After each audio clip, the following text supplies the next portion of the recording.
Hello everyone, this is Nikun Shukla and today I am going to show you how to morph the objects. So let's get started.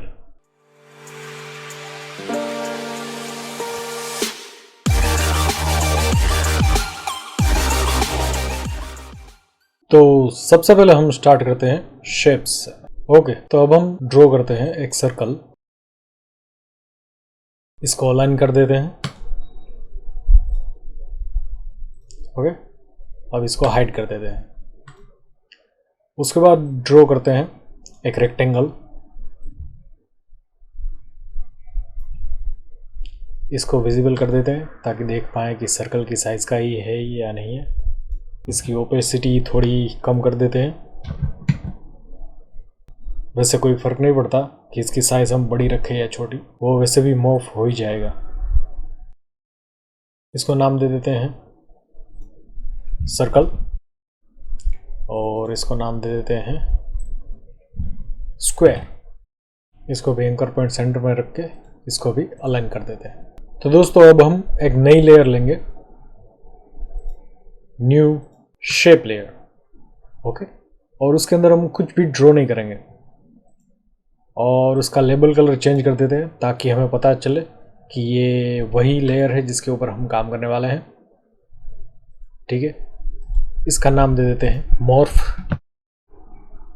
Right, now हमने ये जो दो shape layers बनाई थी उसमें जाके सबसे पहले इन शेप्स को कन्वर्ट टू बेजियर पाथ कर देते हैं। इसके अंदर जाके एलिप्स पाथ के अंदर जाके उसको सिलेक्ट करेंगे और राइट क्लिक करके कन्वर्ट टू बेजियर पाथ, और उसी तरीके से स्क्वायर के अंदर जाके कंटेंट्स के अंदर जाके रेक्टेंगल के अंदर जाके रेक्टेंगल पाथ के ऊपर राइट क्लिक करके कन्वर्ट टू बेजियर पाथ। ठीक है, तो पहले ये शेप्स सॉलिड शेप्स थे, अभी ये बेजियर पाथ वाले शेप हो गए। इसका मतलब क्या कि पहले ये जो शेप थे उसके अंदर कोई पाथ नहीं था, वो सिर्फ शेप थे, और अब इसके अंदर पाथ आ गया है। चलिए मैं आपको दिखाता हूँ। अगर मैं ये पेन टूल को सिलेक्ट कर लूँ और यहाँ पे क्लिक करूँ इस वाले पॉइंट पे, तो आप देख सकते हैं कि ये पॉइंट अलग हो गया है। तो दोस्तों आप देख सकते हैं कि ये बेजियर पाथ का ये फ़ायदा है कि इसके अंदर वर्टेक्स आ जाते हैं और इस वर्टेक्स को हम मॉर्फ कर सकते हैं। अब मैं सिलेक्ट करता हूँ ये वाले सर्कल के अंदर जाके, ये वाले पाथ के अंदर जाके, ये जो स्टॉप वॉच आइकन के पास में जो पाथ लिखा हुआ है उसको मैं सिलेक्ट करता हूँ और कंट्रोल C प्रेस करता हूँ, और उसके बाद मैं मॉर्फ वाली लेयर के ऊपर जाके वहाँ पे जाके कंट्रोल V पेस्ट कर देता हूँ। तो आप देख सकते हैं कि यहाँ पे एक पाथ कॉपी पेस्ट हो चुका है। नई वाली लेयर के अंदर एक पाथ कॉपी पेस्ट हो चुका है। आप यहाँ देख सकते हैं कि ग्रुप के अंदर ये पाथ आपको दिख रहा है। ठीक है, तो अभी पाथ आ गया है। तो हम सबसे पहले क्या करेंगे, इस स्टॉप वॉच आइकन के ऊपर हम क्लिक कर देंगे ताकि इसकी की फ्रेम बन जाए।